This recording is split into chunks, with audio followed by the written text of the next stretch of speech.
করা হয়ে গেছে, স্নান করো, স্নান করে বাজারে যাও, বাজার থেকে হাঁড়ি কড়াই নিয়ে আসো। আজকের থেকে আমি আর মার সাথে খাবো না, আলাদা খাবো। কিরা বউ বলে আলাদা খাবো? তো কি শুরু করছে বউ? হ্যাঁ, তার আমি বুড়ো মানুষটা কই খামু?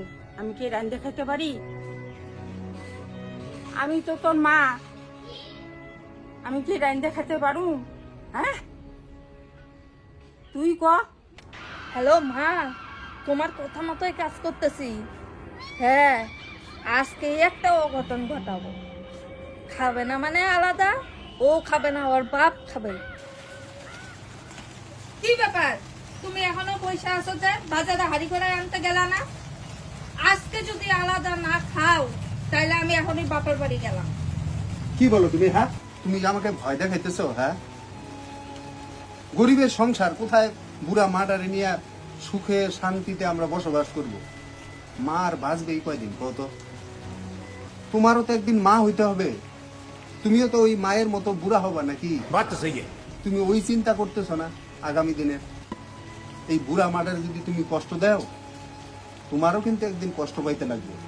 মাও তো আমার জন্মদাতা মা। शाबाश बेटा। বলো তুমি, হ্যাঁ, মাকে কি বলতে পারি? বুড়া মা, সে যাবে কোথায়? সে কি এই বয়সে রান্না করে খাওয়ার মতো তার বয়স আছে কত? এই বয়সে কি সে রান্না করে খাইতে পারে? তারও তো একটা শখ আল্লাহ, যে ছেলে বিয়ে করাইছি, এখন বউর হাতে চারটা ডাল ভাত খাই হইলেও আমি শান্তিতে যাতে বসবাস করে যাইতে পারি। মার তো একটা ইচ্ছা নাকি? তোমার যদি ইচ্ছা হয় আমার সাথে সংসার করার, আমার মাকে নিয়েই তোমার থাকতে হবে। আর যদি মনে করো আমার মাকে নিয়ে তুমি থাকতে পারবা না, তাহলে তুমি ব্যাগ গুটাইয়া বাড়ি চলে যাও। কোনো ভয় আমাকে দেখাও না তুমি। বউ চলে গেলে বউ আমি পাবো, মা চলে গেলে মাকে আমি আর পাবো না। তোমার যাবার যদি হয় বাপের বাড়ি তো যাবা, যাও।